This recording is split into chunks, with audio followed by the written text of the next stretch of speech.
ယနေ့သာသနာတော်နှစ်2550ပြည့်နှစ်ကောဇာတက္ကရာ1368ခုနရောလာဇန်9ရက်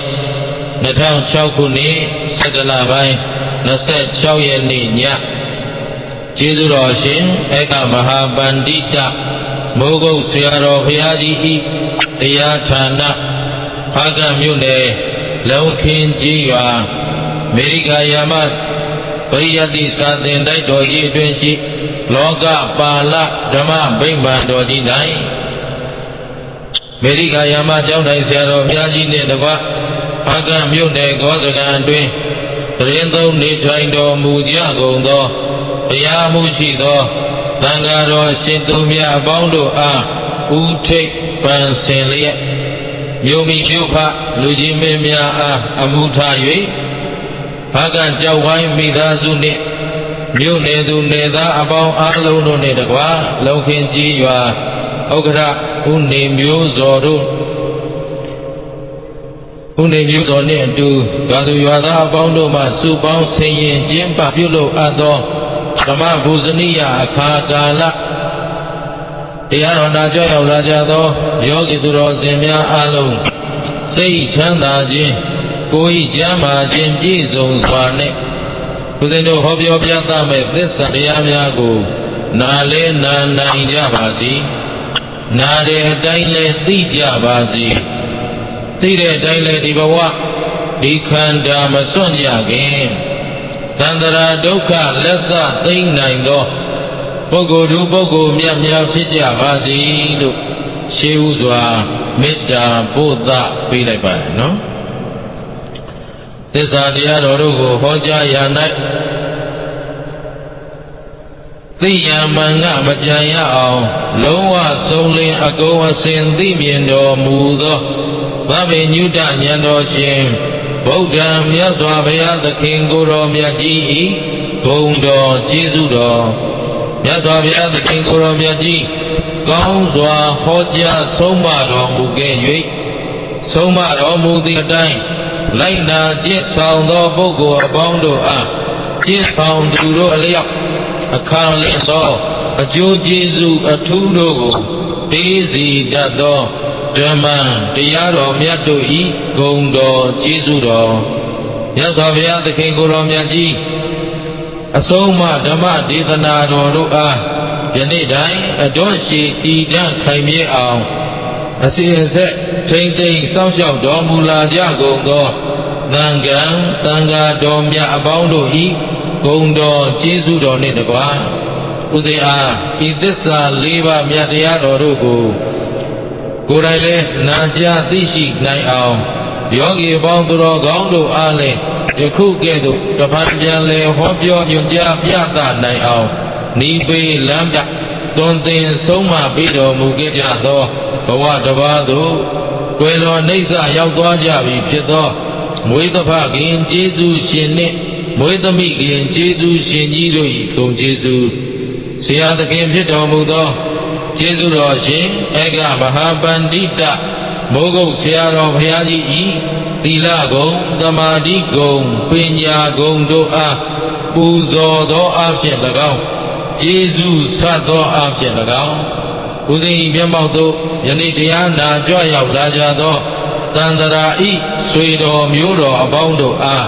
ကျေးဇူးဆက်သောအနေနဲ့ဟောကြားသွားမှာဖြစ်ပါလေအလုံးသောသူတော်ကောင်းပေါင်းတို့လည်းမိမိတို့နာဤဝတ္တသိရှိရသောအရိယသစ္စာဓမ္မတွေကိုမမေ့မလျော့မပေါ်ဆသောတတိတရားမလျှော့သောဇွဲလုံးလားလက်ကင်ထားပြီးတော့ဒီဘဝဒီခန္ဓာမစွန့်ကြခင်အရိမဟုတ်ခင်ဉာဏ်ဥအောင်ကြိုးစားကြပါလို့ရှင်းဥစွာ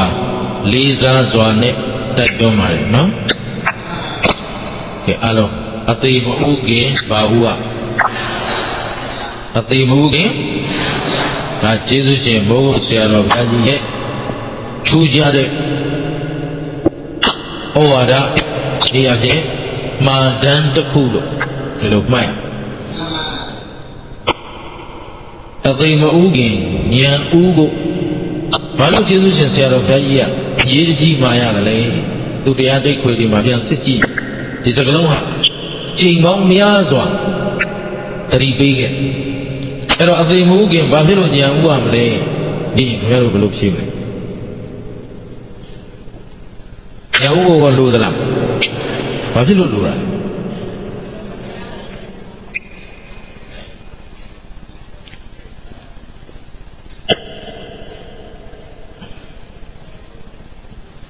ဦးဇင်းတို့ဘုရားရဲ့အဆုံးအမထဲမှာကြားဦးထားတာရှိ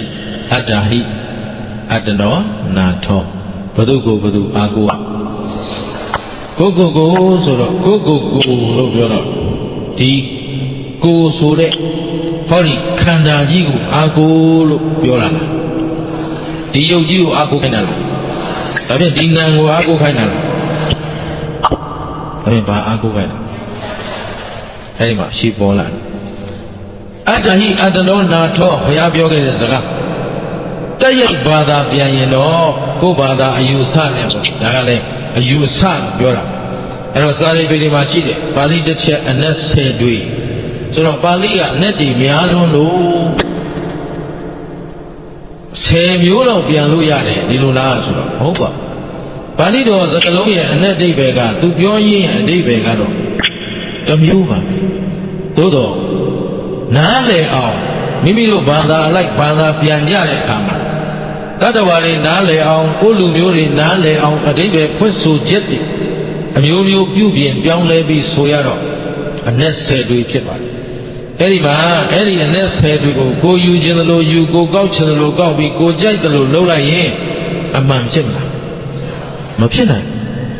ဘုရားကခန္ဓာပေါ်မှာသူကချီးမွမ်းတဲ့တရားဟောတာလားခန္ဓာရဲ့အဖြစ်တွေဟောတာဘယ်သူကဟောတာဘုရားကခန္ဓာရဲ့ဘာဟောလဲဘာဖြစ်လို့အပြစ်တွေဟောတာတယောက်နဲ့တယောက်ကလေးပဲအမှန်ဖြေတာကြားတယ်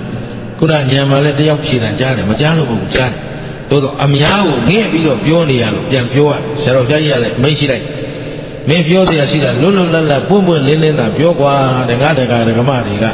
တော်တော်လူသေးတယ်နော်အခုလည်းမေးကြည့်တာလူသေးတယ်လို့ပဲပြောရမှာအဲ့တော့လုံးခင်းမှလူလာလားဆိုတော့ဟုတ်ပါမြန်မာတနိုင်ငံလုံးလူလာမေးကြည့်လိုက်စကလုံးတစ်လုံးကိုသုံးတော့သုံးနေဘာအဓိပ္ပာယ်လဲမေးမသိတဲ့လူကများဘာကြောင့်လဲမေးမသိတဲ့လူကများဒါတော်ကောင်းတို့ဦးဇင်းတို့ရဲ့ဘဝအဲ့ဒါလို့မသိတာများနေရင်အဓိပ္ပာယ်ရှိပါ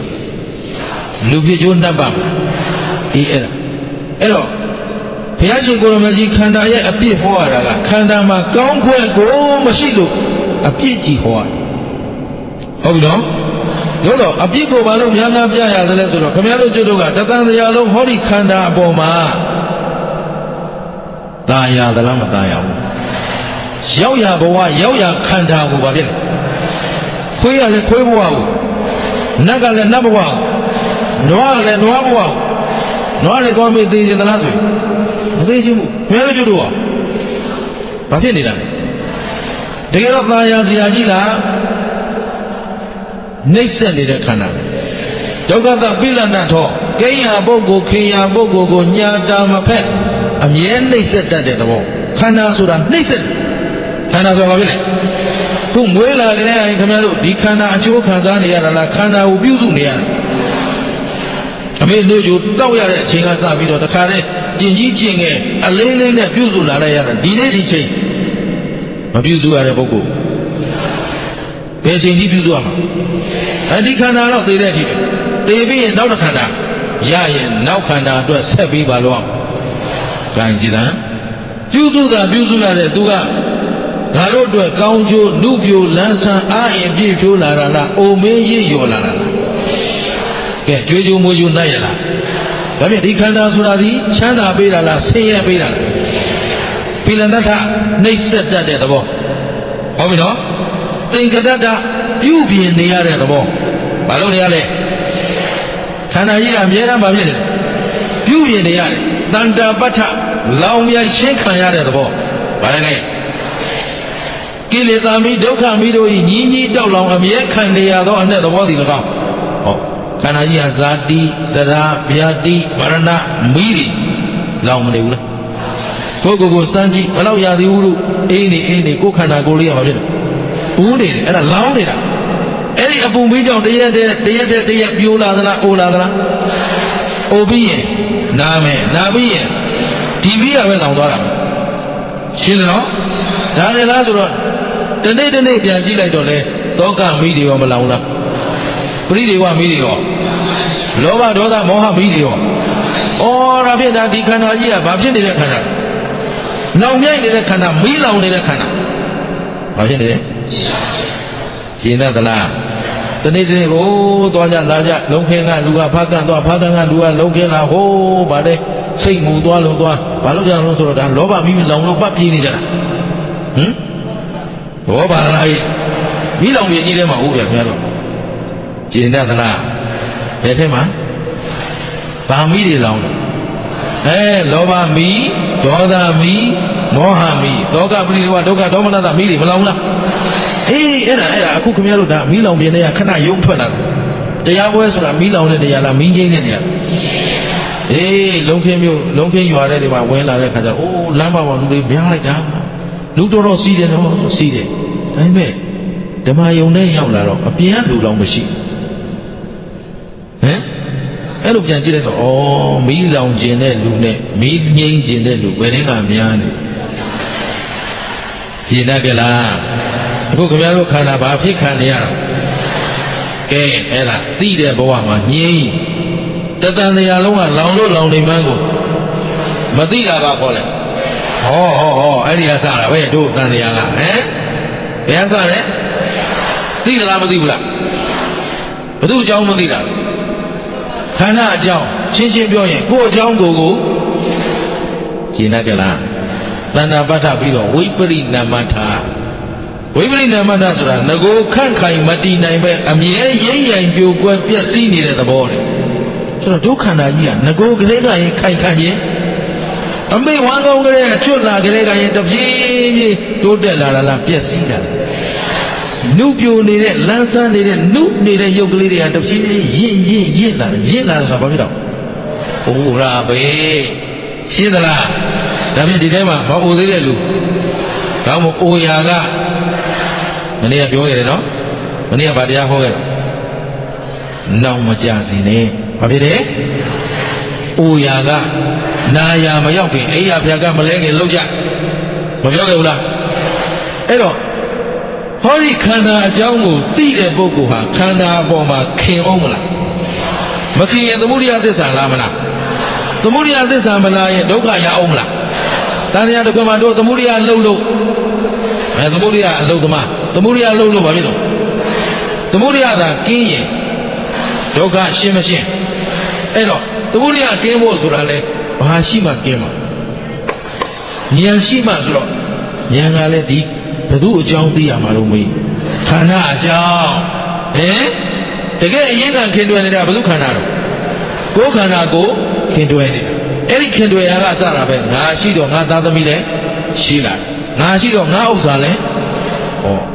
အဲ့တော့ငါဥစ္စာထင်ပြီးတော့ပိုင်လိုက်မယ်ထင်ပြီးလိုက်ရှာဖွေပြီးတော့မနေကြဘူးလားဒါမှမဟုတ်လောကမှာခင်ဗျားတို့ကျုပ်တို့ရက်တည်နေကြတာတဲ့လောကကြီးကိုဖွဲ့စည်းထားတာတရားနှစ်ပါးပဲရှိတယ်တရားဘယ်နှပါးဘာနဲ့ပါလဲဆိုတော့အဘိဇ္ဇာနဲ့ပြာပါဒတောင်းတခြင်းနဲ့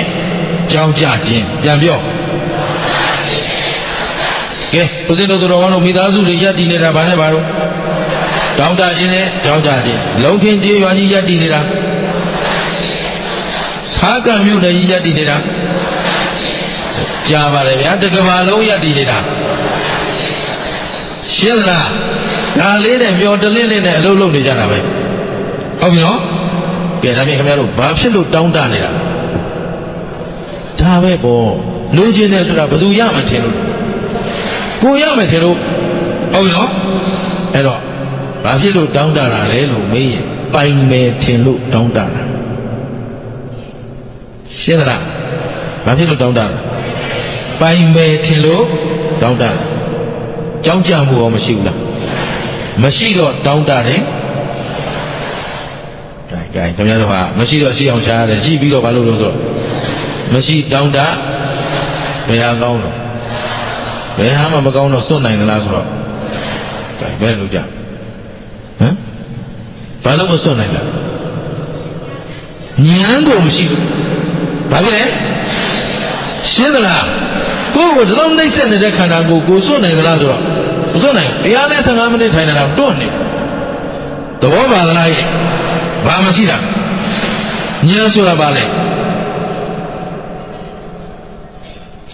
အဲ့ဒါလဲတနိုင်ငံလုံးသိမသိဘာဖြစ်လို့ဆိုတော့ဘယ်သူမှဘာသာပြန်မပေးခဲ့ဘူးဦးဇင်းတို့ရှာဖွေကြည့်ပြီးဒါလေးစာအုပ်ရေးနေတာအခုထုတ်ဖို့ကအလေးမသိသေးလို့ပေါ့အဲ့တော့ဉာဏ်นี่အမိနာမအမျိုးစုံရှိတယ်သင်္ကတုပ္ပတိဉာဏ်ဟာသဉာဏ်ဇဝနဉာဏ်ကနေစပြီးတော့ဝိပဿနာဉာဏ်นี่သမသနာဥဒယဝယဘင်္ဂအာရိတဝနိဗ္ဗိနဉာဏ်နာမတွေကိုတပုံကြီးပဲဒါပေမဲ့ဉာဏ်ဆိုတဲ့စကားလုံးတစ်လုံးကိုဘာသာပြန်ထားတာဘယ်မှမရှိဘူးအဲ့တော့ဦးဇင်းကဘာလို့ရဉာဏ်ဆိုတာဘာမှမသိပဲနဲ့ငါကဘာရအောင်လုပ်ရမလဲဒါစဉ်းစားခဲ့အဲ့တော့အဲ့ဒီစကားလုံးတွေအားလုံးကိုအကျုံးဝင်တဲ့အဓိပ္ပာယ်တစ်ခုပေါ်ကြည့်လိုက်တဲ့ခါကျတော့ဉာဏ်ဆိုတာတစ်အကောင်အဆိုးတစ်ကဘာလဲနှစ်ကအကြောင်းအကျိုးသုံးကအမှားအမှန်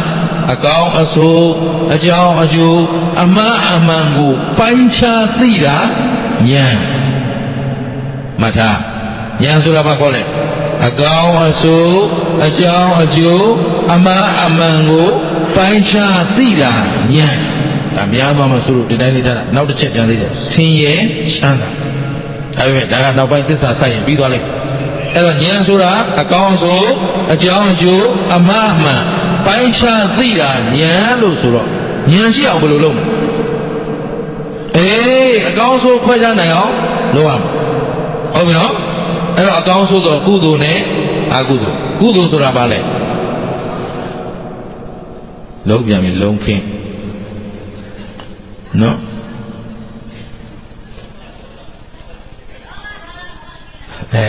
ဟုတ်အဲ့လိုလေးတော့နည်းနည်းတော့လုံးကြအောင်ဖားကံမြို့နယ်ဒီနေ့နောက်ဆုံးပွဲနော်ဖားကံမြို့နယ်မှာဦးဇင်းတို့ဒီနေ့ကြောက်ကိုင်းမိသားစုနဲ့မြို့နယ်သူမြို့နယ်သားများရဲ့တောင်းပန်လျှောက်ထားချက်အရာဒီမှာလာခဲ့တာဒီနေ့တရားပွဲနောက်ဆုံးပဲဒီ7ရက်ပြီးရင်ဦးဇင်းတို့ပြန်အဲ့တော့နောက်ဆုံးနေ့မို့လို့အရေးကြီးတာလေးတွေကိုပြန်ကောက်ပေးနေအဲ့တော့ကောင်းမှုမကောင်းမှုအကောင်းနဲ့အဆိုးဆိုတာအကောင်းဆိုတာပါဠိလိုပြောရင်ကုသိုလ်မြန်မာလိုပြောရင်ကောင်းမှုပဲအဲ့ဒါအဓိပ္ပာယ်မပါသေးဘူးဘာသာပြန်တာအဲ့တော့အဓိပ္ပာယ်ပြောရရင်ကောင်းမှုဆိုတာလောဘဒေါသမောဟမပါတဲ့အလုပ်ဟာကောင်းမှုပြန်ပြော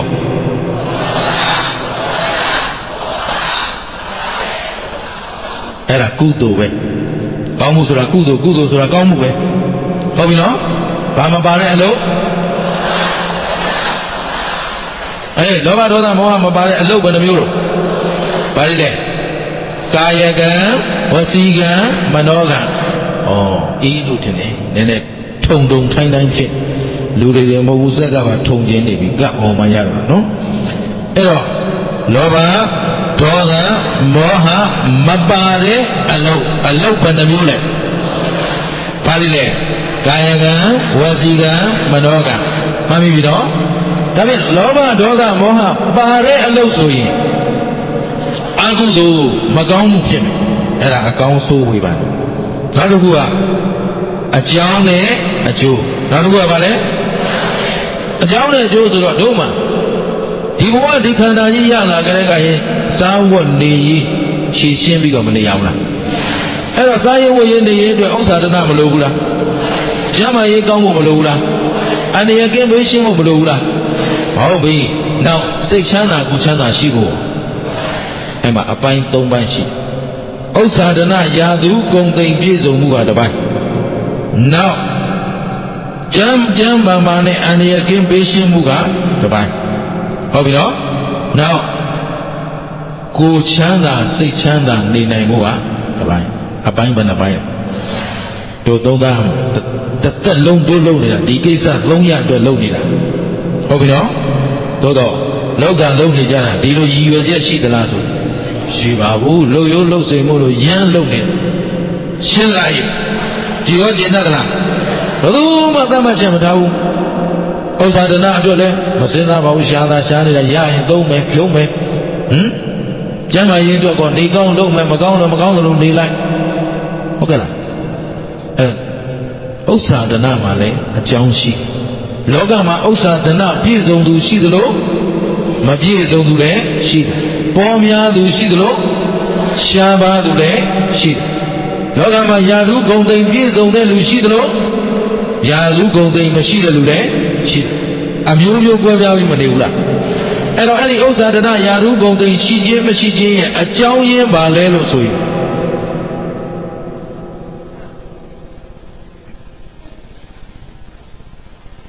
ဒါအများကြီးဟောထားပြီးသားတရားတိတ်ကိုတွေလည်းဖြန့်ထားပြီးသားမလို့တိလောက်တယ်ထင်လို့ရှက်ပြေးပြီးတော့နောက်မှတရားပိတ်မလို့ကြံတာတော့အကုန်လုံးကထုံးခံတယ်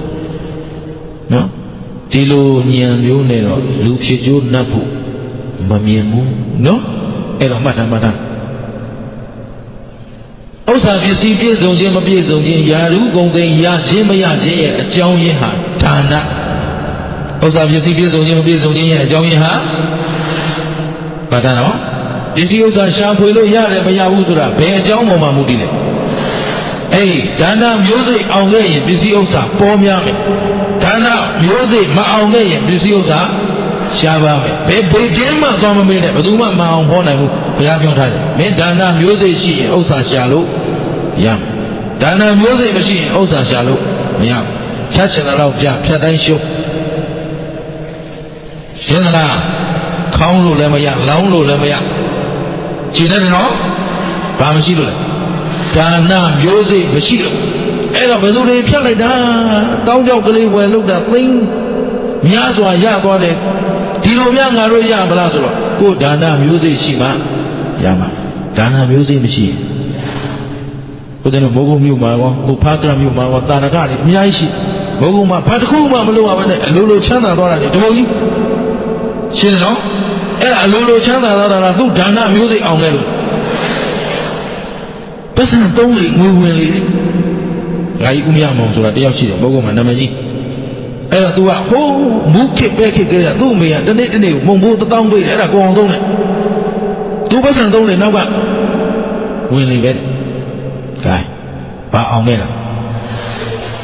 ရှင်းတော့ကဲဥစ္စာပစ္စည်းနဲ့ပတ်သက်လာရင်အကြောင်းရင်းပါလဲဒါနဒါမို့စီးပွားရှာမကောင်းရင်ငါအလှဒါနဘာလို့ရမလဲကြံတာအိမ်ရှိရေဝစဉ်တင်ရမလားဟုတ်ပြီနော်ဘာမှမတတ်နိုင်ရင်ချိုးချင်းတုတ်ကလေးဝယ်ပြီးတော့မှကလေးတွေဝေးလိုက်အဲ့အယောင်းဝယ်မကောင်းရင်မှတ်ထားအဲ့ဒါရေတရားပဲသဘောပါလားဟဲ့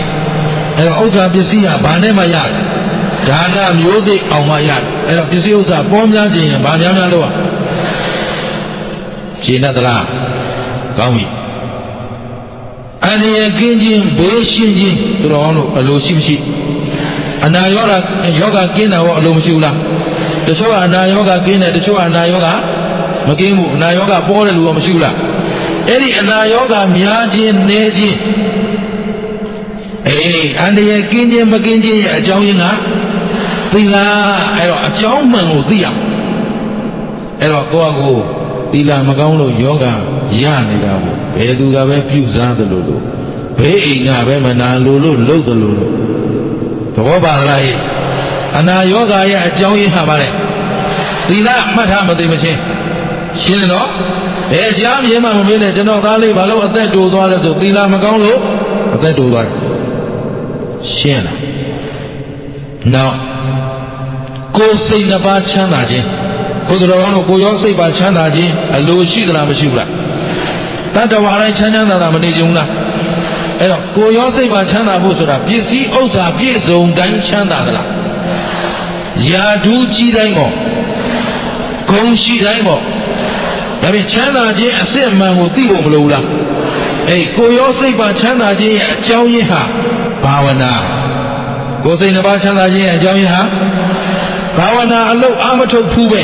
ဘာဝနာအလုပ်အာမထုတ်ဖဲနဲ့ဘယ်သူမှစိတ်လည်းမချမ်းသာဘူးရှင်းလားဘယ်လိုမှဆိုတော့ဘာဝနာအလုပ်မလုပ်ရင်ဘုန်းကြီးတွေရောချမ်းသာမလားကိုယ်တွေ့ပြောတာကိုယ်တွေ့ဘုသူမင်္ဂလာကိုဘာဝနာအလုပ်မလုပ်ဘူးဆိုဟိုသူအတွက်ပူရယောဂီတွေအတွက်ပူရတွားရေးလာရေးပူရစားရေးတောက်ရေးပူရ ဒီနေ့ကျောင်းမှာယောဂီတွေကျွေးနေရတာနဲတာမဟုတ်ဘူးအမြဲတမ်းယောဂီဆိုရင်ဒါ90လုံသမားနဲ့ဆို80စခန်းဝင်ရက်ဆိုရင်300နဲ့900ကြားကျွေးရအဲ့ဒါတော့ကြီးနေ့စဉ်ကျွေးဖို့ဆိုတာလွယ်သလားမလွယ်တော့ဗျာဘာဝနာမရှိရင်ခေါင်းတွေမီးတောက်တော့ရင်ဘတ်တွေပူးနေတယ်အာယောဂီတွေဘာကျွေးရပါလဲပဲပြုတ်ကျွေးရပေါင်းလည်းများပြီအဲ့တော့အမေလို့တန်းတန်းပြီးအမေကလေငါသားမင်းပြင်းတာတဲ့ပြင်းတဲ့တော့ဖုံကြီးကောင်းဖို့ချီဘယ်ဒီမဲ့လူပေါင်းလူလောကမှာစီးပွားရှာတဲ့မိန်းမတယောက်ယူထားရင်ဘိန်းရှူနေလို့ရသေးတယ်ဟုတ်ဘူးလားဟုတ်ပါတယ်ဒါသိနေတာပဲဥစ္စာအဲ့တော့ဒါဒီပဲမလို့ဟိုရှမ်းပြည်ပဲရောက်ရလေလေဆိုင်နေတာလည်းမိန်းမပဲမုံချင်းဆိုင်နေတာလည်းမိန်းမပဲပဲပုတ်တောက်နေတာလည်းမိန်းမပဲယောက်ျားတွေဘာလို့လဲဆိုဘိန်းရှူနေအမေဟာစောတော့အကျုပ်ဒီနေရာပို့ရင်ဘလောက်စိန်ကြအခုဘုန်းကြီးဖြစ်နေပါပဲမိန်းမယူရင်အလွန်ဆုံးကျွေးရ6ယောက်ပေါ့အခုတော့ဗျာကျွေးရတဲ့နေ့လူ200 300နော်လွယ်သလားအဲဒီမှာရင်ဘတ်တွေခင်ဗျားတို့နဲ့ကျုပ်နဲ့ဘယ်သူပို့မယ်လို့သဘောပါသလားဟိအပူပြန်ကြအောင်မလားရှင်းတယ်နော်ကောင်းပြီအဲ့ဒါဘာမရှိရင်ပူသလိုဘာဝနာတတိနဲ့ရှိတော့ဟောသဗ္ဗေတ္တကမ္မတကပဲငါချိန်တန်ရင်ငါပေါ့စားချိန်တန်စားကြပေါ့ပဲချိန်တန်ပဲပေါ့ဝက်ချိန်တန်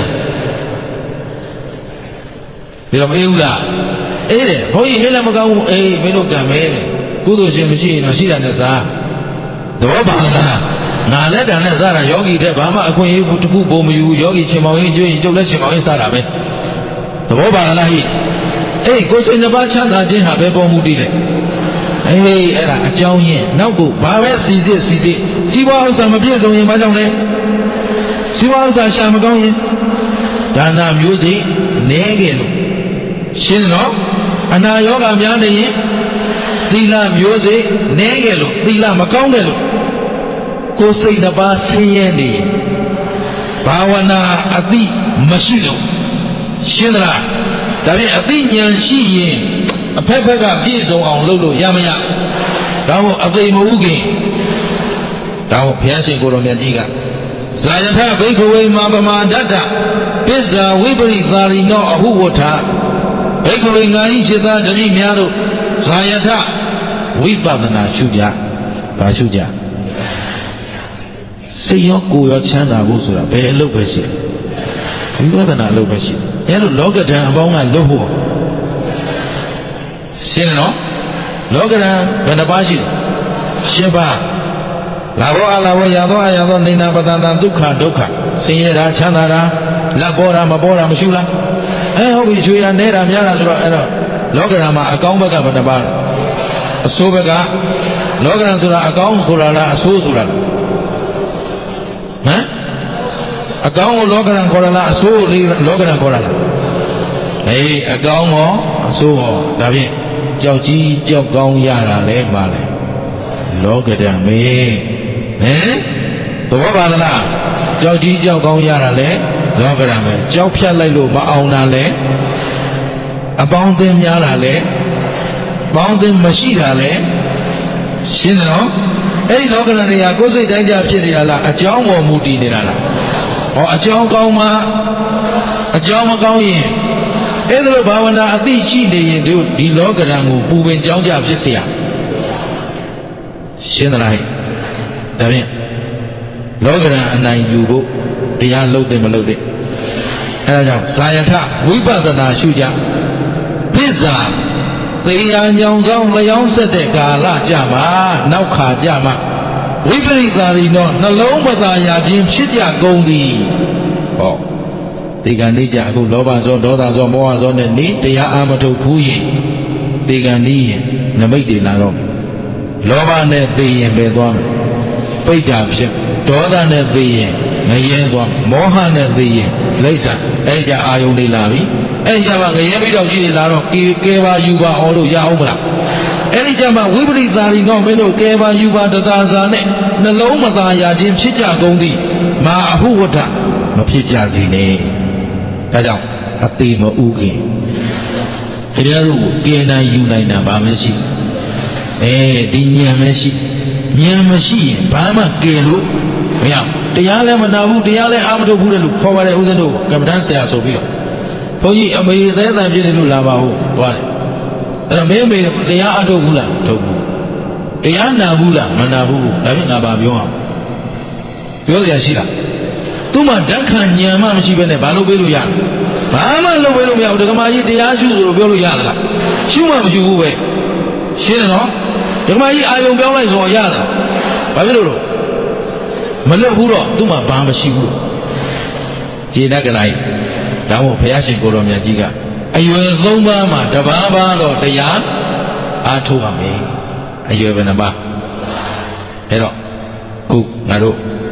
15နဲ့16နှစ်အထိပထမအရွယ်ပေါ့ဗျာနော်ဟိုတုန်းကတော့20အစိတ်ကိုပထမအရွယ်သုံးတာအခုသုံးလို့မရတော့ဘူးဘာလို့ဆို16နှစ်ဆိုရင်ယောက်ျားမိန်းမယူကုန်ရဒီတော့15 6နှစ်ထိပါရွယ်တော့ပထမအရွယ်အဲ့ဒီ16နှစ်ကနေအခု40ကျော်50တွင်းကဒုတိယ50ဟိုဘက်ကြတော့ဒီလိုမူပြောင်းသွားပြီနော်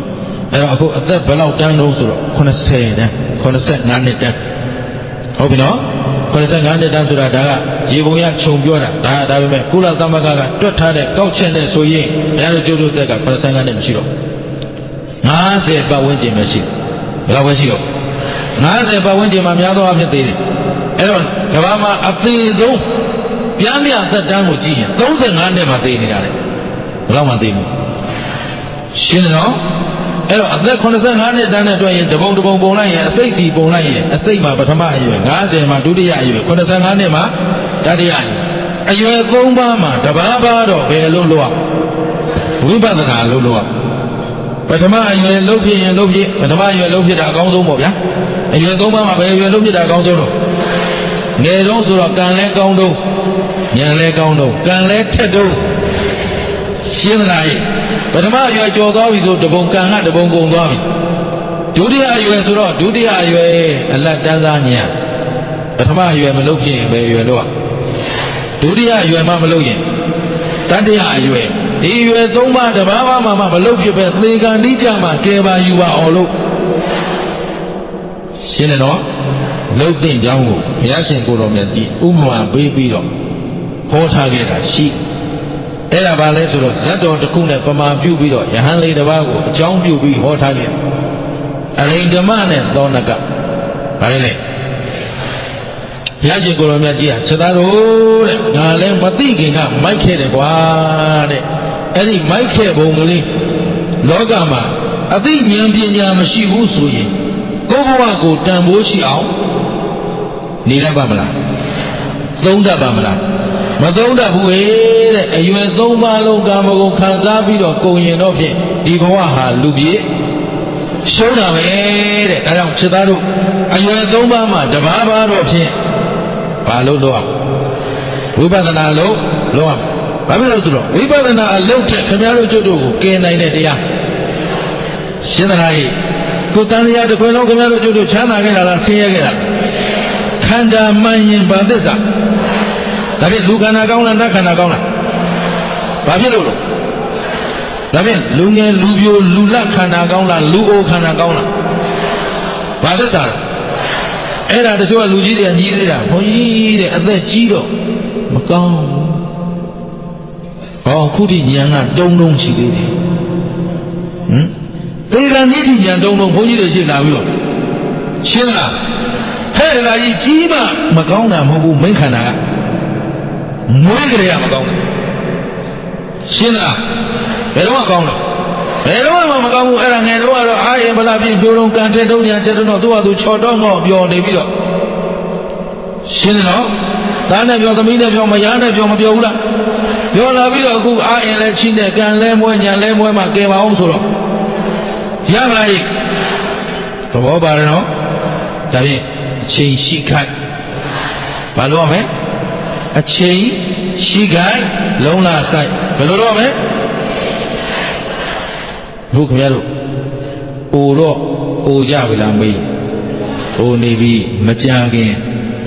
နာတော့နာပြီးရင်အသိမဥခင်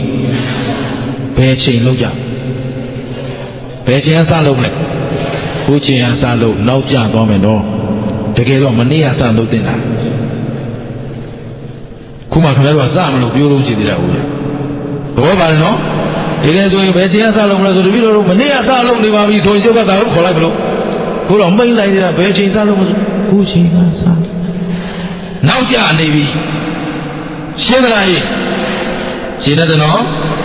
သိတဲ့အချိန်ကစပြီလောက်ပါတရားအထုတ်တာပဲဗျာဘယ်သက်တာပါမလို့စလို့ခါစတော့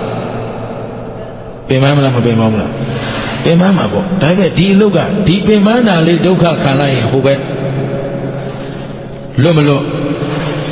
ဟိုခင်ဗျားတို့၅ပါးအယုံကမကုန်လို့က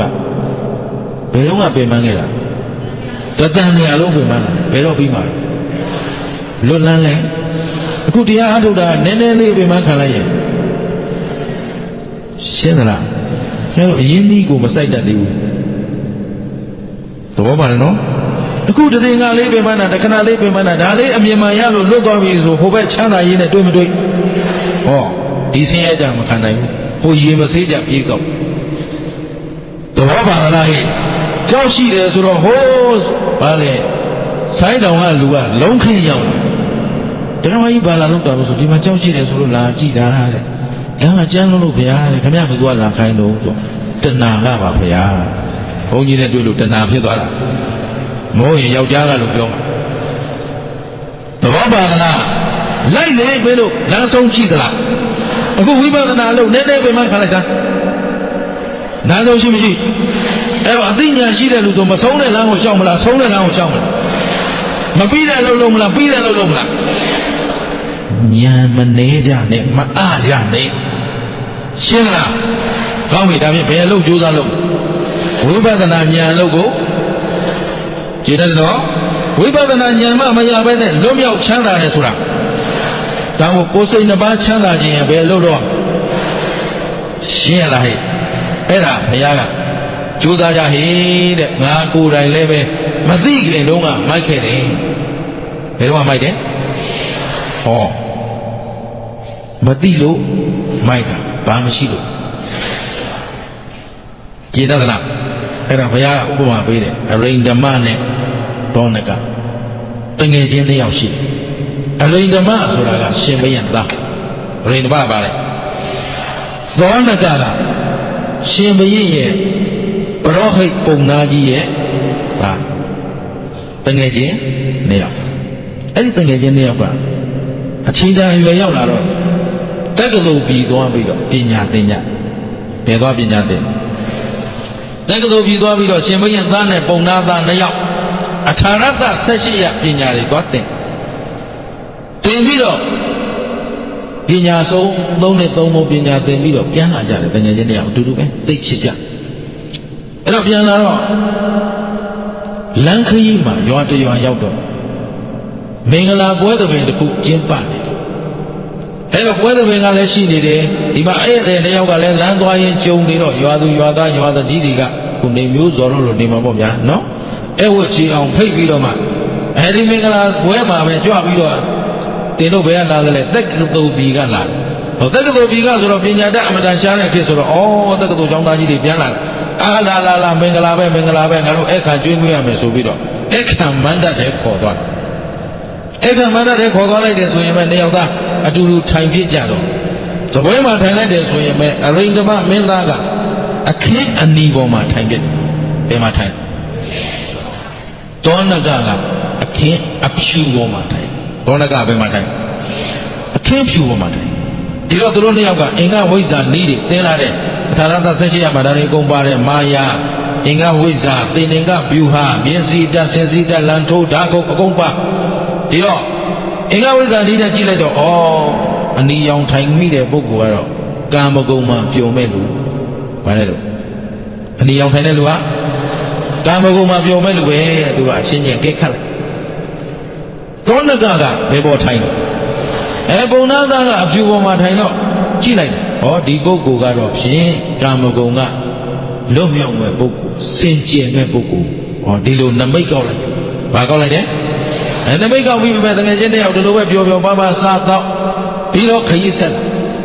ခ ခီးဆက်လာတော့တိုင်းပြည်တစ်ခုအနာရောက်တော့တိုင်းပြည်ဝင်ပရောက်တော့မိုးကလည်းချုပ်နေအဲ့တော့တိုင်းပြည်ထဲဝင်လို့မရတာနဲ့သူတို့ဘာလုပ်ကြလဲဆိုတော့တိုင်းပြည်အဝကကြောက်ဖြာထက်မှာအိတ်ကြတကယ်ချင်းကတော့အိတ်ကြလို့ကွာအိတ်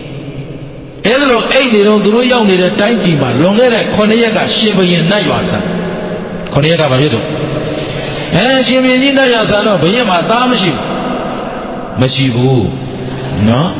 ဘရင်မှာသားမရှိဘူးသားမရှိတော့မင်းဆက်မင်းရမင်းရိုက်မင်းရခံစားမဲ့ပုဂ္ဂိုလ်မရှိဘူးသမီးတယောက်ပဲရှိအဲ့တော့ဒီသမီးကိုနန်းတင်လို့လည်းမဖြစ်နိုင်တာနဲ့ရှင်ဘရင်မင်းလောင်းရှာမယ်ဆိုပြီးတော့ဖုတ်သိမ်းယထာလွတ်လိုက်တော့အဲ့ဒီဖုတ်သိမ်းယထာကြီးကတခါလေမင်းလောင်းရှိရာပြေးလာလိုက်တာအရိန္ဒမမင်းသားတို့အိတ်နေတဲ့ကြောက်ဖြာပဲလာအဲ့ဒီကြောက်ဖြာဘက်ကိုထွက်လာတော့မင်းလောင်းရှာတဲ့လဲဆိုတော့နောက်ကတီးတံပုတ်တံခရာတံကြီးပေါ့ရှင်တွေမြင်းနေတဲ့လာကြတော့ခရာတံကြားတော့တောနကကနိုးချင်းလမ်းကြည့်လိုက်တော့ဖုတ်သွင်းယထာတွေ့ဘာတွေ့မင်းလောင်းရှာဘာရှာလဲအဲ့ဒီခိကံမို့လို့ရှားနေတာထင်ပါရဲ့ဗျာခုတော့မရှိရင်သူ့မင်္ဂလာတက်လို့လိုက်မှာပေါ့နော်သဘောပါလားအဲ့တော့အဲ့ခိကဘာရှာကြလဲမင်းလောင်းရှာတာလက်ကအလုရှုပ်ခံနော်အဲ့တော့မင်းလောင်းရှာတော့ယထာလာတာတွေ့တာတဲ့သောနကဟာဒါမင်းလောင်းရှာတဲ့ယထာပဲအဲ့တော့ငါတကယ်ချင်းကရှင်မင်းရဲ့သားမင်းမျိုးအဲ့တော့မင်းလောင်းရှာတဲ့ယထာလာရဲ့သူ့မှာမင်းဖြစ်တဲ့ကံလည်းရှိနောက်တတိရှိငါတို့လမ်းမှာတော့ကသူကဘယ်ပေါ်မှာထိုင်တာရှင်ဘုရင်သားကပုံနာသားကဧကံငါတကယ်ချင်းဟာမင်းဖြစ်တော့တကယ်ချင်းမှာဖြစ်တော့သူကမင်းဖြစ်ရင်ငါကမင်းတိုင်ပင်အမတ်နေနဲ့ပညာရှိနေတဲ့အောက်ကနေအကြံပေးအရာရှိနေအလုရှုပ်တော့မယ်တဲ့အဲ့တော့အဲ့ဒီအလုတွေငါမလုချင်ဘူးဆိုပြီးအသာလေးတောထဲဝင်ပုံပဲဝင်ပုံတောနကရှင်ဘုရင်ရဲ့မင်းတိုင်ပင်အမတ်မဖြစ်ချင်ဟုတ်ရောသူ့ဖေတော့ကလည်းဒါရှင်ဘုရင်ဘရောဟိတ်ကိုဗျပညာရှိအမတ်ကြီးကိုဒီတော့ဒီအလုတွေသူသိတယ်အဲ့တော့မင်းသားခသားရတယ်ဆိုတာလွယ်သလားပြေးလဲရင်ပြေးတယ်သလိုရမယ်မပြေးလဲရင်မပြေးတယ်သလိုဟုတ်ကဲ့လားမှန်ရလားမှန်တယ်သောနကပြေးတာနော်တချို့ကအဲ့ဒါမပြေးပဲနဲ့ဝင်လူနေတာဥစ္စာအံ့ဩတာတော့ပါလားသောနကကတော့မင်းတိုင်နေအမတ်ဖြစ်မှာဆိုလို့လေဘာဖြစ်တော့ပြေးတာ तू ကသိတယ်လေပညာရှိအဲ့တော့မင်းသားဆိုတာကတဲလွယ်တာမဟုတ်ဘူးမင်းခယောက်ျားကန္နာပဲအကုန်သိနော်သိတော့သိတယ်ရက်ွက်လူကြီးဖြစ်ချင်တာခက်တာပဲသဘောပါသလားဟဲ့အဲ့ဒီမှာတောနကထွက်ပြေးပြီးမကြဘူးဖုတ်သွင်းသားဆိုင်တယ်ဆိုရင်ပဲနော်အဲ့ဒီအရိန္ဒမမင်းသားဝိုင်းပြီးတော့မှပရောဟိတ်တွေကကြည့်ကြတယ်ခြေခဏလက္ခဏာကြည့်တော့ဒါမင်းမျိုး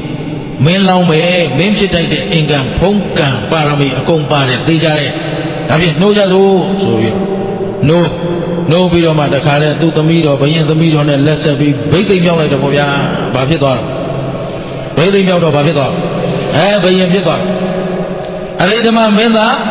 ဘယင်ဖြစ်သွားရှင်ဘီဖြစ်သွားတော့သူကလဲကြီးလာတယ်မင်းတို့ဘာလို့မလို့မင်းမြောက်မလို့ဒီတိုင်းပြည်မှာရှင်ဘီသေသွားပြီဆိုတော့သူကငါတိုင်းပြည်ပါရင်ညီကိုတွေလူရင်လူနေအောင်မသေးကြဘူးဒီမှာအဆင်ပြေတယ်ဆိုသူ့ဖေလည်းမိတ်အမေလည်းမိတ်နောက်ဆုံးအတူတူလာတဲ့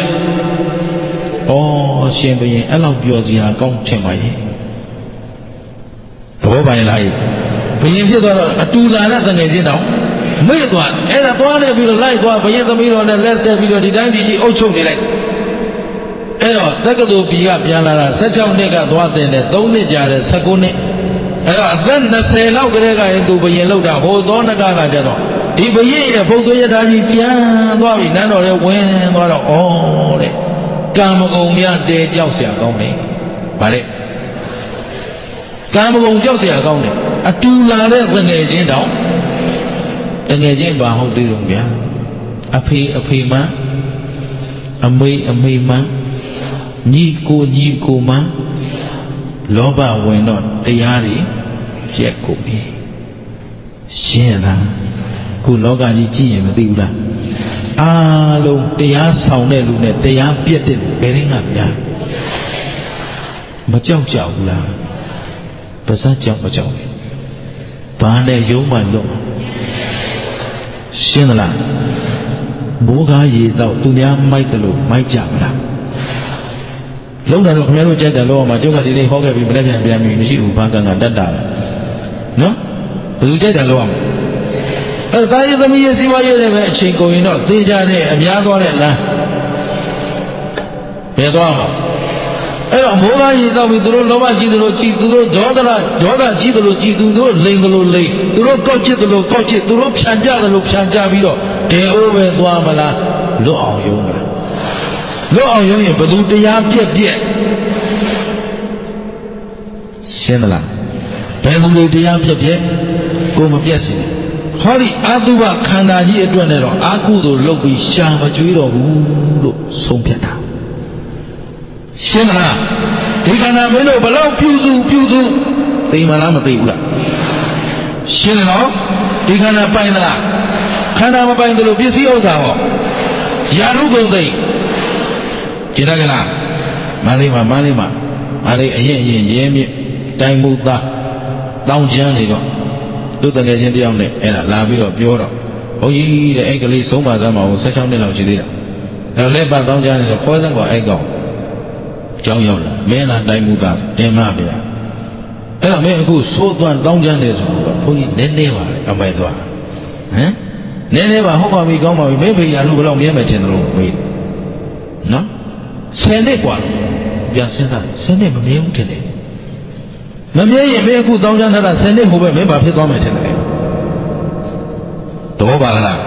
ဟမ်မင်းဖေရလူရှိလို့မလို့ကျန်တဲ့လူကခေါင်းငုတ်ခံနေတာရလူမရှိရင်ခံမလားအဲ့ဒါပဲအဲ့တော့အဲ့ဒါမသိရင်ဒီလေလို့မင်းကငါသနာလို့ပြောတာမေတ္တာရှိလို့တော့မဟုတ်ဘူး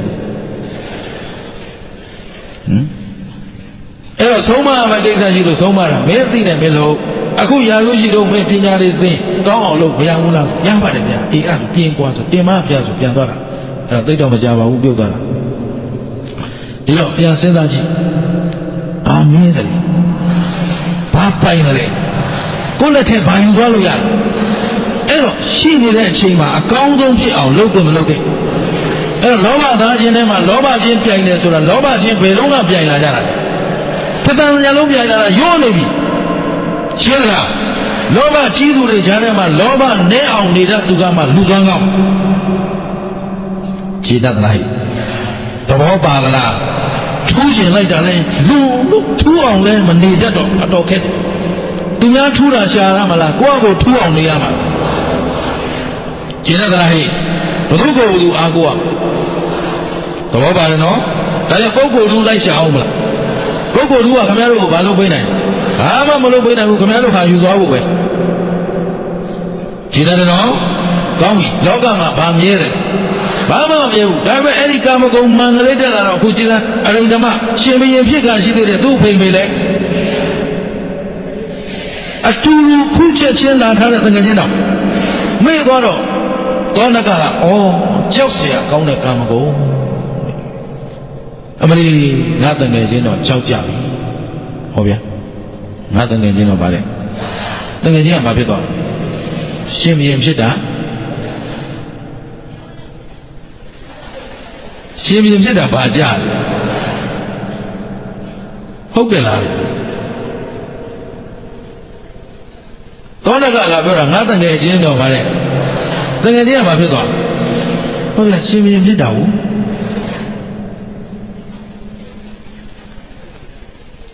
တခြားမဟုတ်ပါဘူးကိုမိသားစုလေး9ယောက်လှဖို့ဝဖို့တောင်လွယ်သလားတတိုင်းပြည်လုံးလှဖို့ဝဖို့ဆိုရင်အဲ့ဒါကြောင့်သူ့မှာပူပြီးဒုက္ခရောက်တော့မယ်ဒီလိုပြောတာပါဟုတ်ပလားဟဲ့အဲ့တော့တေမိမင်းသားကတော့လေဘုရင်ဖြစ်မှာဆိုလို့တဲ့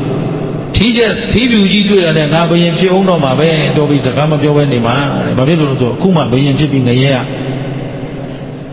ဘုရင်ဖြစ်လိုက်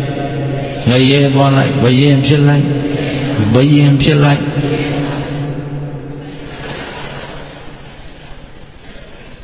အဲကြောင့်ပညာရှိရဘာဖြစ်မှာကြောက်ဘယင်ဖြစ်မှာကြောက်အဲဒါကြောင့်သောနကငါတငယ်ချင်းတော့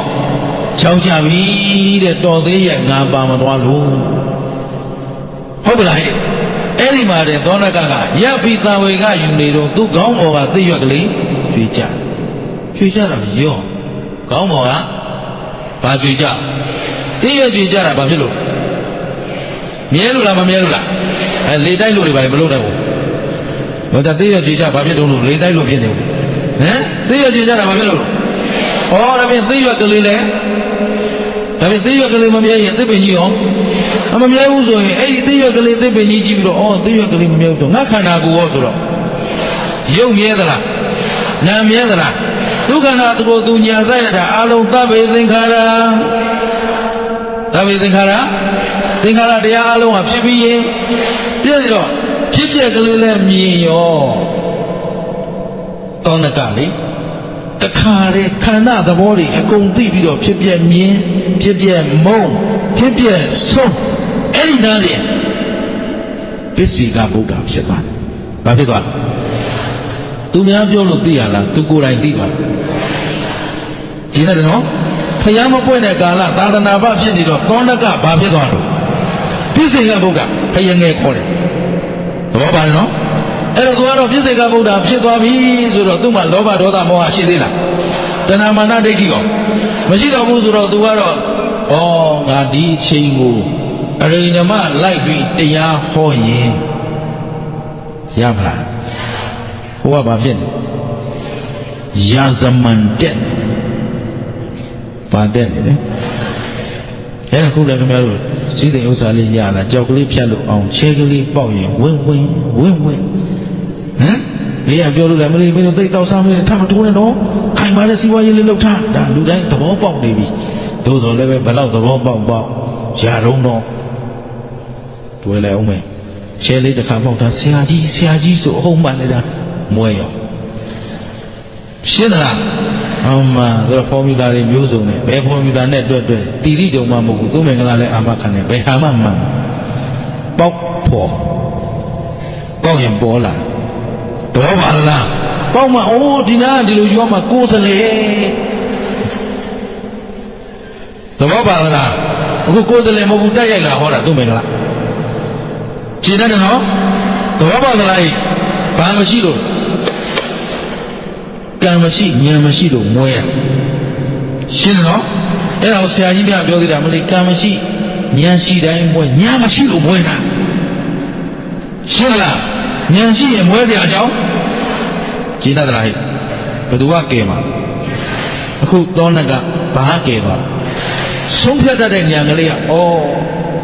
ငါတကယ်ချင်းတော့ကြောက်ကြပြီကိလေသာငါးပါးအယုံကံမကုန်မြတဲကြောက်เสียကောင်းတယ်သံဝေကရနေတော့သိရွက်ကလေးကျွေလိုက်အဲ့ဒါသဗ္ဗေသင်္ခါရအိဋ္ဌာတရားအလုံးကဖြစ်ပြီးပြတ်နေပါလားဆိုသူယုံနာသူကြည့်လိုက်တော့ယရံပညာယပတ္တိသူဘာနဲ့သိသွားပညာနဲ့သိသွားဘာနဲ့သိသွားလဲအဲ့ဒီအသိကိုဉာဏ်ခေါ်တာအဲ့ဒီကိုဘာခေါ်လဲဉာဏ်လာတော့ဒီဘက်ကလောဘဒေါသမောဟတဏမာနဒိဋ္ဌိရှိသေးလားမရှိတော့သူ့မှာပူလောင်မလားငြင်းဟေးမလားဟိုဘယင်ကြီးကတော့ငါးပါးယောက်ကံမကုန်ကြားနဲ့ရောက်သွားတော့ तू ကအေးမလားပူမလားဘယင်ဖြစ်တာလေပူမလားအေးမလားဟုတ်ကဲ့အဲကွန်ကာကြီးနဲ့အိလောက်ပါတယ်အေးသလားပူသလားရှင်းတယ်နော်သဘောပေါက်သလားအဲ့ဒီချိန်တရားလိုက်ဟောရင်ဟောဘလုံးမှမရအဲစီးပွားပြတ်သွားလို့ကုံသွားပြီဆိုတော့မှဟုတ်တယ်ကွာမင်းပြောတာလွန်သွားပြီမရသဘောပါလားဟဲ့အဲ့တော့အရိဏမငါဒီအချိန်တရားလိုက်ဟောလို့ဖြစ်အောင်မှာမဟုတ်ဘူးတဲ့အချိန်စောင့်ရအောင်ပဲဆိုပြီးတော့သောနကနန္ဒမူလိုင်ကိုပိစိကဗုဒ္ဓတွေတည်သုံးတဲ့နန္ဒမူလိုင်ကိုကြွတယ်အဲ့ဒါတရားဟောဖို့အချိန်စောင့်နေတာဘယ်ရွယ်ရောက်မှဟောဖို့တွေ့သလိုဆိုတော့အရိဏမမင်းကြီးအသက်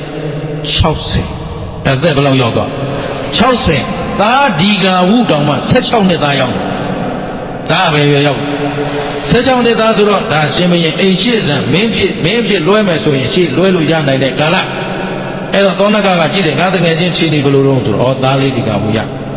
ဒီချိန်ကတရားဟာသွားဟောရင်တော့ဖြစ်တော့ပြီစဉ်းစားအရိဓမ္မကလည်းအဲ့ဒီချိန်ကျမှဟာငါတကယ်ချင်းသောနကဘယ်ရောက်နေမှမသိဘူးအသက်ဘယ်လောက်မှသတိရ ဘယ်ရွယ်ကကွဲသွား20ကကွဲသွားဘယ်လောက်မေ့အော်နည်းနည်းပဲဟမ်ဘယ်သူကမေ့ခိုင်းတာ5ပါးအာယုံကာမဂုဏ်မေ့ရမေ့ရလေးစီစဉ်ရမိဖုရားရေးရလေးစီစဉ်ရဆိုတော့သူ့မှာအားကြီးမရှိတော့တငယ်ချင်းအရင်ကြီးတောင်နှစ်ပေါင်းဘယ်လောက်မေ့ဩခင်ဗျားတို့တရားမေ့တာလည်းမပြောနဲ့တကယ်တော့အရိဏမမင်းသားဟာဘယ်သူလဲဆိုရင်ဖရာအလောင်းဘယ်သူတို့ဖရာအလောင်းကိုယ်တိုင်ကိုပါဖြစ်မေ့ဩဒါဆိုဒုမေ့တာအပြစ်ရှိလားမေ့တာအပြစ်ရှိလားဖရာလောက်တော့မေ့တာဒုမေ့တာပြစ်မရှိဘူးများဆိုကျင်သလားအေးအပြစ်မရှိဘူးဆိုသွားလေရှင်းမလားကိုယ့်ကိုမေ့စင်ကြယ်ပေးပြီးမေ့ကျင်တယ်လို့မေ့သွားမှာတော့တဲဟုတ်လူသပိန်းနတ်သပိန်းသေလို့ဒုက္ခရီတရားပြန်မရောက်အကုန်ပဲသွားအဲ့ဒီအကုန်လုံးထဲမှာနေမလားလွတ်အောင်ယုံမှာဘသူပေါ်မှာမူတည်တော့ခြေတယ်နော်အဲ့တော့ရေးလိုက်ငားလိုက်လောက်ကြမလားလွတ်အောင်ယုံကြခြေတယ်ကြလားဟဲ့အဲ့ဒီမှာအရိဏမမင်းကြီးကလည်းသတိရလာတော့ငါတငယ်ချင်းသောနကဘယ်ပုံရှိတယ်အဲ့ဒီကြမှာပုံလေးပါလေးပကြီးစရာနဲ့ဆွဲပြီးတော့မှအလိုရှိသည်တရင်ပေးနိုင်သူဒေါ်လာသန်း1000ခင်းတဲ့ညီအောင်ပြောရတယ်တော့ပါလားဒီလိုခေတ်ကတော့စုတော်ငွေ1000လောက်ဆိုတော်တော်များနေပြီတော်တော်သုံးလို့ရပြီအဲ့တော့အဲ့ဒီ1000နဲ့အခုခေတ်သန်း1000နဲ့တူတူပဲရှင်းတယ်နော်တို့တို့ငယ်ငယ်တုန်းကတော့နာမည်တစ်ခုမှဓမ္မအခုဘယ်လောက်ပါလဲအေးရွှေစည်းနဲ့တွက်ကြည့်လိုက်နော်အဲ့တော့ကျုပ်တန်း1000ကြီးညာတာလွန်သလားအေးမလွန်ရင်ကြီးနှံ့ရင်ကြီးညာလိုက်နော်စုတော်ငွေဘယ်လောက်လဲဒေါ်လာဗမာငွေမသုံးဘူးပါတော့ဒေါ်လာတန်း1000ဘယ်လောက်လဲအဲ့တော့နေရအတိအကျပြောလိုက်ရင်တန်း1000ပေးမယ်ဘုမမပေးရတာချသတင်းပေးနိုင်တဲ့လူဒေါ်လာဘယ်လောက်လဲတန်း1000ဟုတ်ပြီနော်နေရအတိအကျပြနိုင်ရင်တန်း1000ပေးမယ်ကြီးညာလိုက်တဲ့ခါကျတော့အရိဏမမင်းကသတိရတယ်ဆိုရင်ပဲသောနကကလည်းကြွလာသောနကကကြွလာဥယျာဉ်ထဲမှာကလေးတယောက်ကဒီစာဖတ်နေတယ်ဒါလိုပဲဆိုဟေးကလေးမင်းဘာတွေဖတ်နေလို့သောနကယဟန္တာပြည့်စင်ကဘုရားကြီးကမေးတော့ဒီလိုပဲဘယင်ကြီးကလေဟိုမှာသူအသက်20တုန်းကကွဲသွားတဲ့တငယ်ချင်းတယောက်တွေ့ကျင်လို့တယ်အဲ့ဒါဘယ်လိုလုပ်မလို့ရည်စရာကြီးတဲ့ကလေးကနော်ဆိုတော့ဟေးရည်စရာမဟုတ်ဘူးမင်းသွားပြောလိုက်အရှင်မင်းကြီးရဲ့တငယ်ချင်းကိုကျွန်တော်ပြောသိတယ်လို့ပြောလိုက်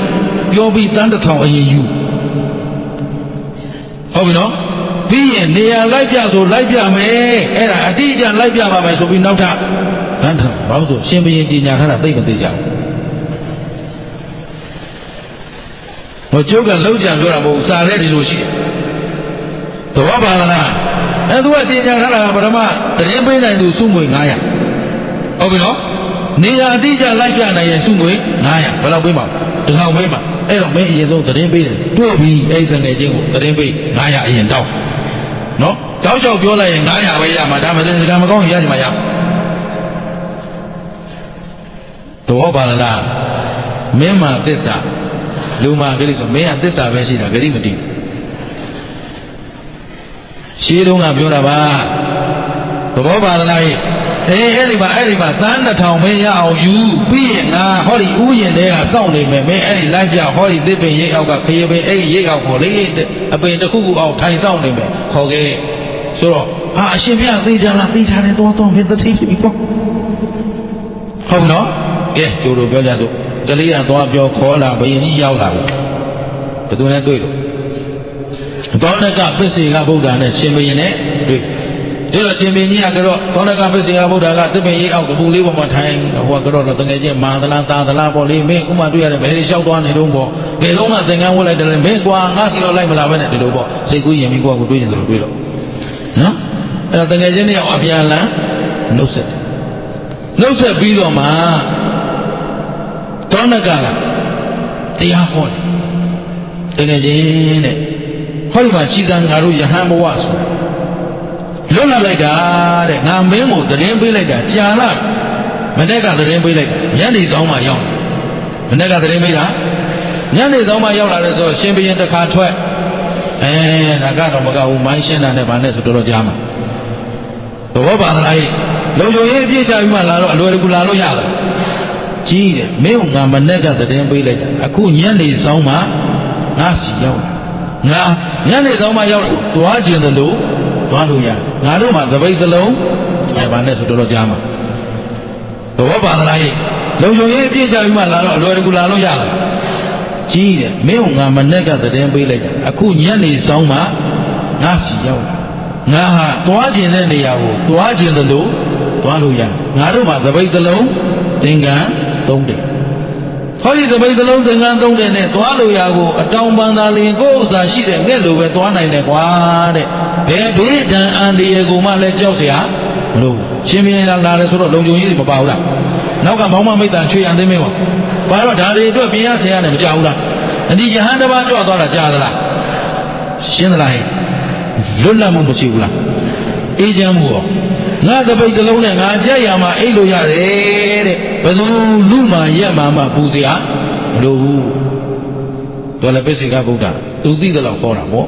သူခေါ်နိုင်တယ်လို့ဟောတာသိတယ်လို့တော့မဟုတ်ဘူးသိတာတော့ဘယံငယ်ဆိုတော့ဘုရားအောက်သူကပိုသိတယ်ရှင်သာရိပုတ္တရာတို့တဲ့ပိုသိတယ်ဒါပေမဲ့သိတယ်လို့သူခေါ်နိုင်တယ်လားဆိုတော့မဟောနိုင်ဘူးခေါ်တတ်တယ်လို့ခေါ်တာအဲ့တော့ရှင်မင်းဘုရားနဲ့ယဟန်ဘုရားဘယ်ဟာမြတ်ယဟန်ဘုရားမြတ်တယ်ဘယ်ဟာကိုချမ်းသာတယ်ယဟန်ဘုရားချမ်းသာတယ်လို့သောဏကဟော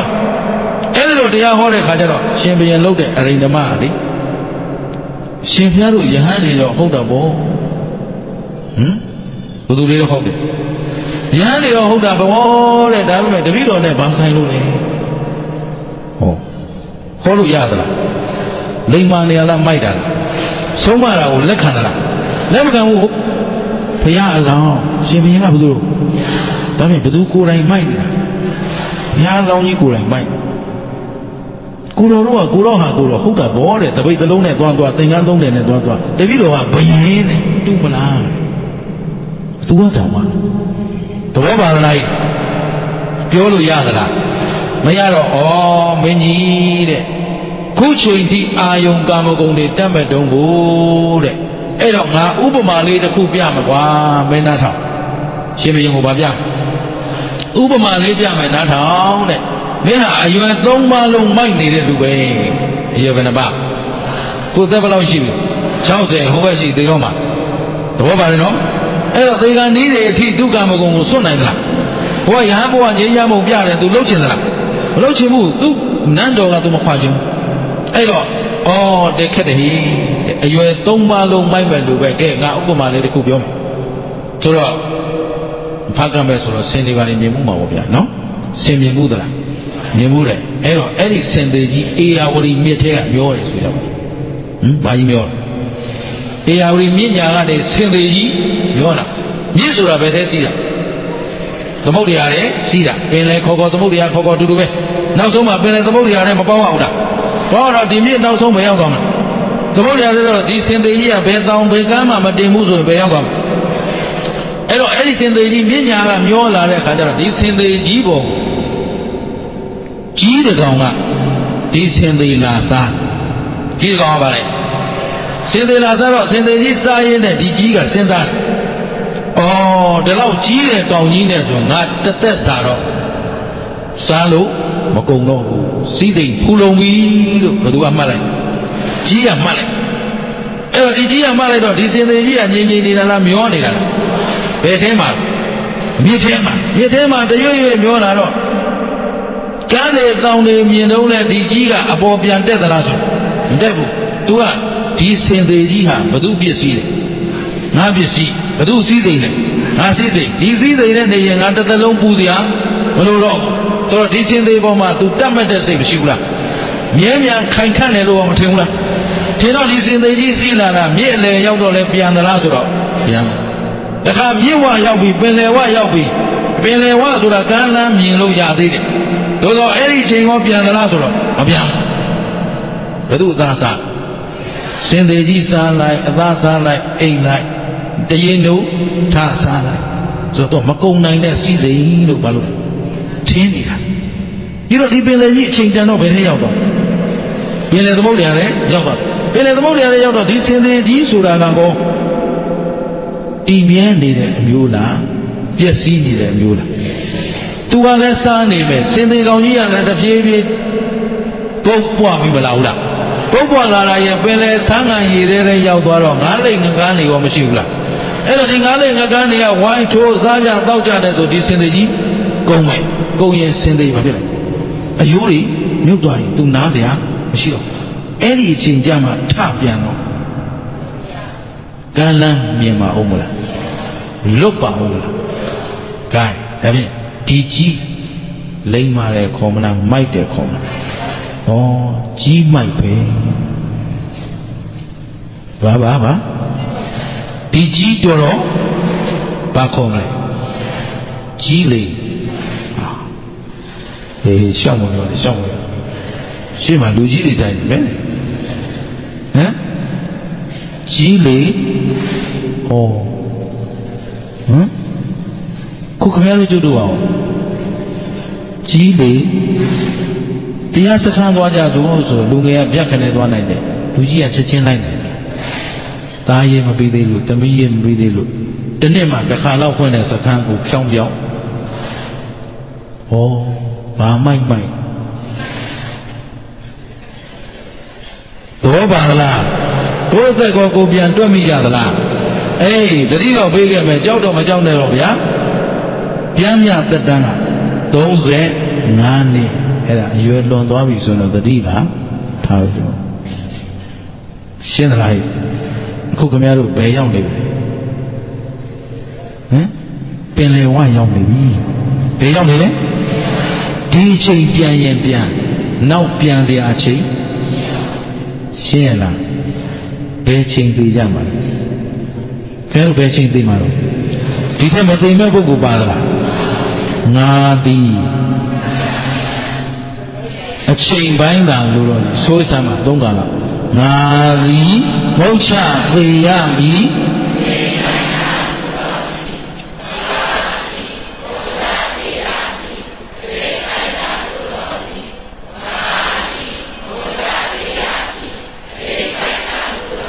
အသေးမဟုတ်ခင်ရှင်းသလားဟဲ့အသေးမဟုတ်ခင်ဘာဥအောင်လုပ်ရတော့မဟုတ်ညာဥအောင်လုပ်ရမှာဒီအရှိဆက်ပြီးတော့ကြီးမိုက်ကြအောင်မလားအချိန်ရှိသေးသလားဟမ်အခုဘယ်ရောက်နေပြီလို့ပင်လေဝသေပေါင်းသေဝရောက်နေပြီဘယ်ရောက်နေပြီအခုခင်ဗျားတို့သေမဲ့ချိန်ကြိုသိသလားအဲ့ဒါကိုကစိတ်မချရလားသဘောပါတယ်နော်မနှက်ဖြန်နဲ့နောက်ဘဝဘယ်ဟာနီးလို့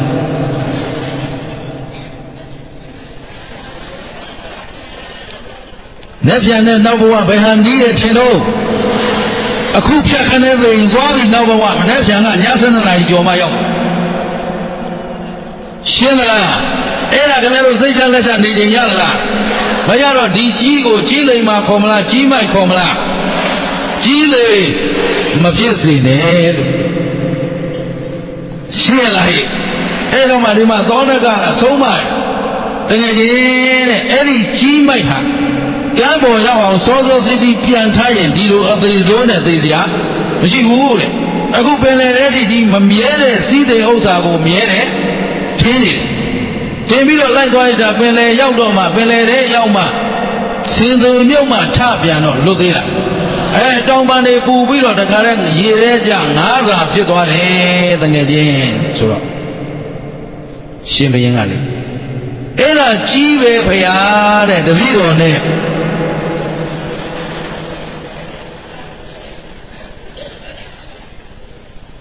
ကဲခုံခင်ဗျားတို့လည်းကြီးလေ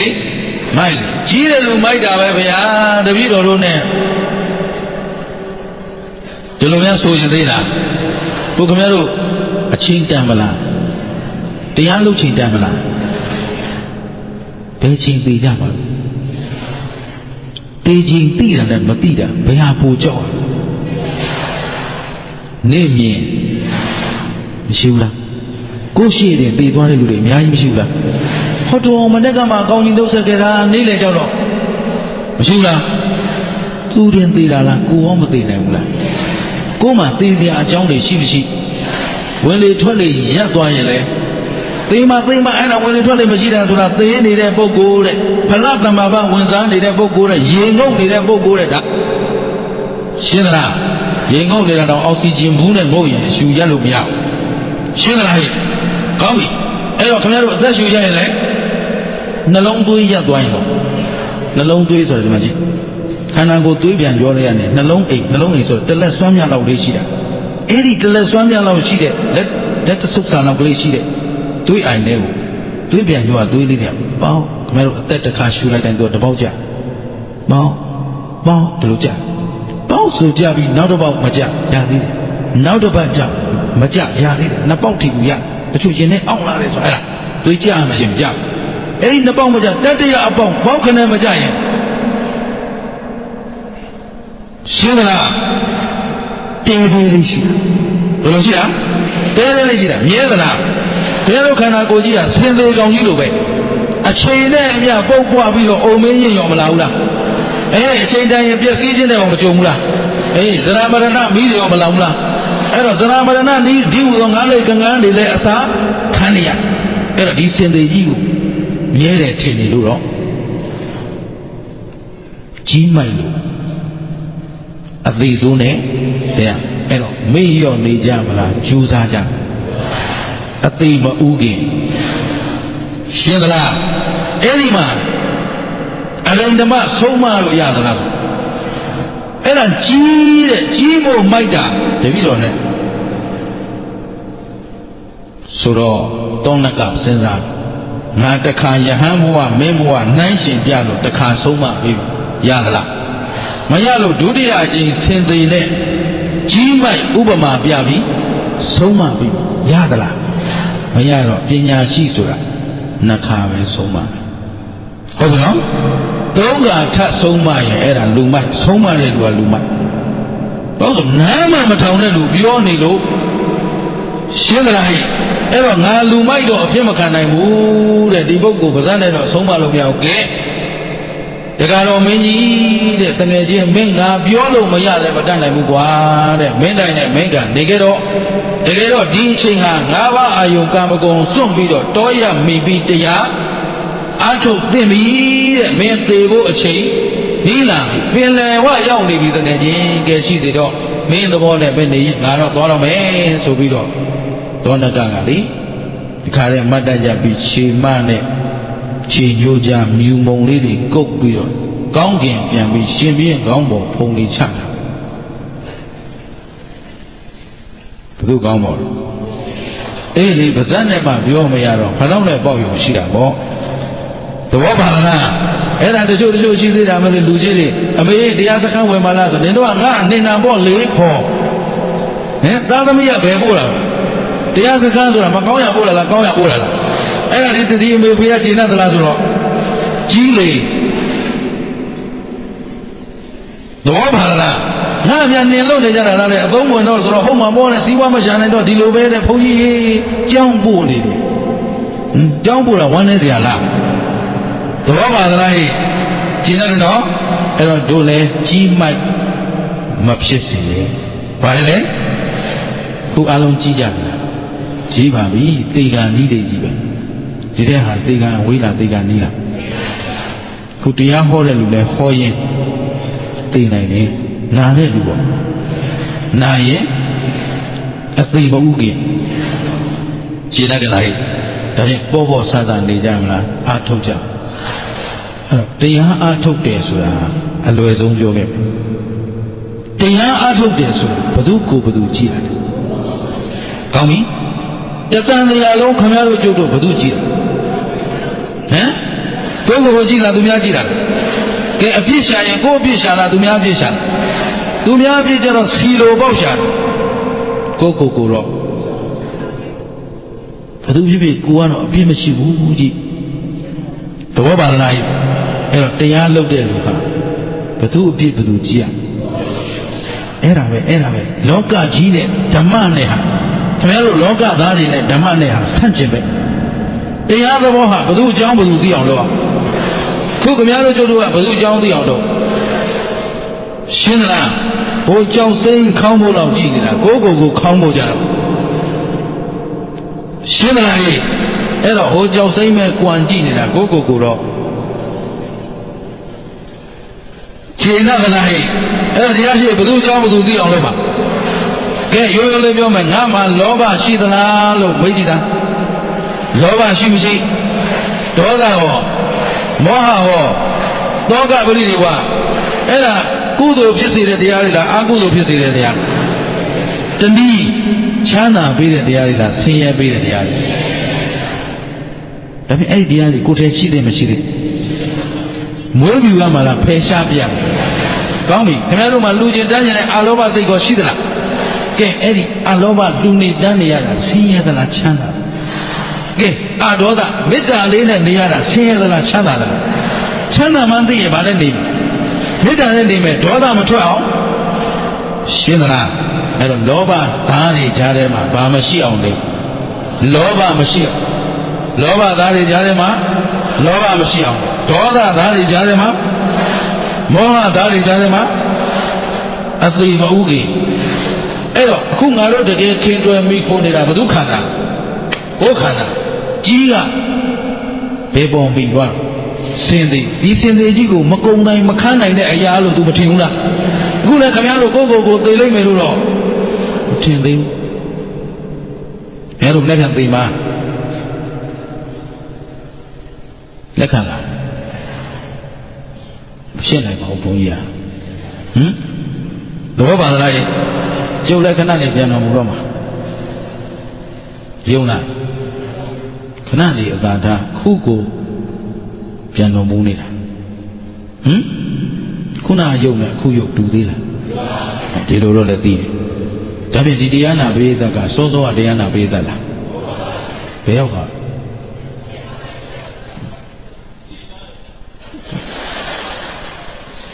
ကဲပလင်ဘောကတရားဟောနေတာဘာလို့လဲဥတုမင်္ဂလာမထကြောညာနေတာထက်တယ်မို့ဦးနော်တရားဟောနေတာဘာလို့လဲမနေ့ကဟောတာဟောအခုဟောနေတာမနေ့ကဥတုမင်္ဂလာလားဟမ်မနေ့ကဥတုမင်္ဂလာဘယ်ရောက်တော့ဘုန်းကြီးကိုသိတယ်မလို့နဲ့ပြန်တော်မူလားသဘောပါလားမနေ့ကဘုန်းကြီးဘယ်ရောက်တော့ပြန်တော်မူသွားပြီဒါကာယနဲ့ကြည်အောင်ပြောတာပါလောဘနဲ့သိမပြန်ပါဘူးရှိုးသွားဘောပါလားဘုန်းကြီးတိုင်းပြန်သလားမပြန်ဘူးဥဒုမင်္ဂလာကဲဩဒီလူတွေတရားနာတလုံးများရင်ငါတော့ဓမ္မပူဇာအများကြီးရမှာပဲအဲ့ဒီစိတ်နဲ့ကိုယ်လိုက်သူမင်္ဂလာဘယ်ရောက်တော့ရှင်းသလားဒါပေမဲ့မတရားသူမင်္ဂလာဒီခုတရားဟောနေတာဟုတ်သလားတရားဟောနေတာဘယ်သူတော့မနေ့ရောဒါပေမဲ့ဥဒုမင်္ဂလာမဟုတ်ဘူးလားဟုတ်တယ်ဒါပေမဲ့မနေ့ကဥဒုမင်္ဂလာလားမနေ့ကသူမင်္ဂလာတော့မနေ့ကသူမင်္ဂလာဘယ်ရောက်ပါမနေ့ကအဝေကြီးသီလပေးတော့သူမင်္ဂလာတော့ဟုတ်သလားဒါပေမဲ့ခုနနေရသူမင်္ဂလာဟောအခုသူမင်္ဂလာဟောဟမ်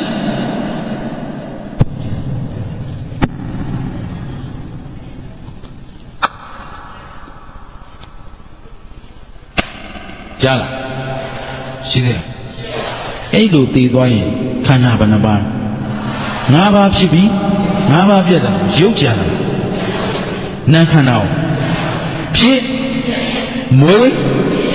ဒါဖြင့်ဒါသူမင်္ဂလာအစစ်လားအစားထိုးထားတယ်တရားနာပိဋကကဘယ်ဟာခိုင်မြဲလဲဒါဖြင့်အိုအောင်စောင့်နေမလားအခုလောက်ရမှာလောလောဆယ်ကငါတို့သေပေါက်သေးဝအချိန်မရွေးရှင်းသလားအသိမဥခင်ဒါဖြင့်ဘယ်ချိန်ကစလို့အခုကစလို့ခြေတက်ကလာရေးသဘောပါလေနော်အဲ့တော့မင်းမင်းရောဘောဆာနေခြင်းရှိသလားမရှိတော့ဒီမှာသောဏကကတော့ခြေမုံမြေစာမုံကိုခြေစာမုံကိုဘသူကောင်းပေါ်ချအဲ့သူမင်္ဂလာကတော့တထွာမှမကြလို့ကောင်းပေါ်တော့မချနိုင်ဘူးလှုပ်ချင်တယ်လို့သာလှုပ်ကြသဘောပါလေနော်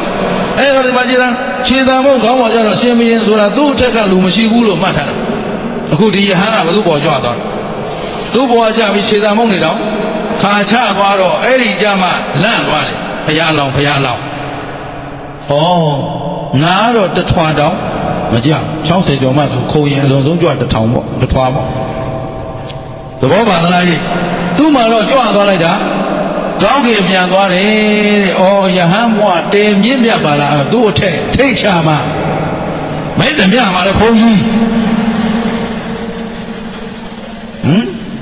ထိတ်ချမှာပြိစိတ်ကဗုဒ္ဓမှာပြီးအဲ့လိုလုပ်ပါဟမ်အဲ့တော့သူထိတ်ချလိုက်တော့အရှင်ဘုရင်သူကခံနေသလားမခံရင်တော့ဩတင်းကငါတင်ပြင်းပြသွားပြီကိုမဖြစ်ချင်ဘူးငါလည်းတော့ထွက်မှာပဲဆိုအဲ့ကြမှာဒီကဝတ်နမ်းပေးပြီးတော့တော့ထွက်တယ်ဆိုတော့ခြေသာမုံချမှာပဲဟုတ်ပြီနော်စောစောတုန်းကတော့သူဘာမိုက်ဩကြီးလေမဖြစ်စေနဲ့သဘောပါလားဒါဖြင့်အသိမဟုတ်ခင်ဘာဟုอ่ะဉာဏ်ဥခြင်းရဲ့တတိထားဝရိယဆိုင်ပညာနဲ့ကြည့်ဘယ်သူကိုဘယ်သူကြည့်ရဒီရရှိဘယ်သူပြည့်ဘယ်သူရှားမှာအဲ့တော့ကိုယ်လုံးအသိမဟုတ်ခင်ဉာဏ်ကမှတို့ကိုကဲမှာရှင်းသလားဟဲ့ယုံသလားဉာဏ်ကလည်းဘယ်ဉာဏ်တော့မင်းဝိပဿနာဉာဏ်ဘယ်ဉာဏ်လဲဝိပဿနာဉာဏ်ဆိုတာဘယ်သူကိုဘယ်သူအထူးကြည့်တာလဲကိုယ်ကိုအထူးကြည့်တော့ယုတ်တရားနဲ့ယုတ်နဲ့နာနဲ့ယုတ်ကြည့်တော့မြဲသလားနာကြည့်တော့ဘယ်တရားကြည့်ဖြစ်ပြီးရင်ဒီခန္ဓာမှမမြဲရင်ပစ္စည်းဥစ္စာဟောယာရုကုန်သိရောလာကြလာဖြစ်ပြီးတော့ဘာသစ္စာသိတဲ့ဉာဏ်ကဉာဏ်သာရှိရင်ဒီဘက်ကလောဘဒေါသမောဟတဏမာနဒိဋ္ဌိလာအောင်လားမလာရင်ဘာသစ္စာသိလို့သမုဒိယဒုက္ခဆင်းရဲကြောင်းသိမှတော့ဆင်းရဲကြိုးရပါဦးမလားအလိုလိုမရမှာလားဉာဏ်ဥမှမရမှာဉာဏ်ဥမှဆိုတော့အသိမဟုတ်ခင်ဉာဏ်ဥခြင်းရဲ့တတိထားဘုသူကိုဘုသူကြည့်ကိုယ်ကိုကြည့်တော့ရှိတာယုတ်တရားနဲ့အဲ့ဒီယုတ်နဲ့သိပါလဲဘယ်ချိန်ကြည့်ဖြစ်ပြီးရင်ကဲဘာသစ္စာလဲသိတဲ့ဉာဏ်ကသိတာကနောက်ခန္ဓာမလာတာကသစ္စာပဲတစ်ချက်ခိုင်းအေးဒီလိုသစ္စာလေးချက်တွေနဲ့ကြိုက်မှသာလျင်တန်တရာဝတ်တွင်းကလွတ်ကင်းမှဖြစ်တဲ့အတွက်ကြီးမိုက်မနေကြပဲနဲ့အသေးမဥခင်ဉာဏ်ဥအောင်ကြိုးစားကြစို့လို့တိုက်တွန်းရင်းနဲ့ဖားကမြို့နယ်တရားပွဲဒီမှာပဲဏိကုံးချုပ်ကြစို့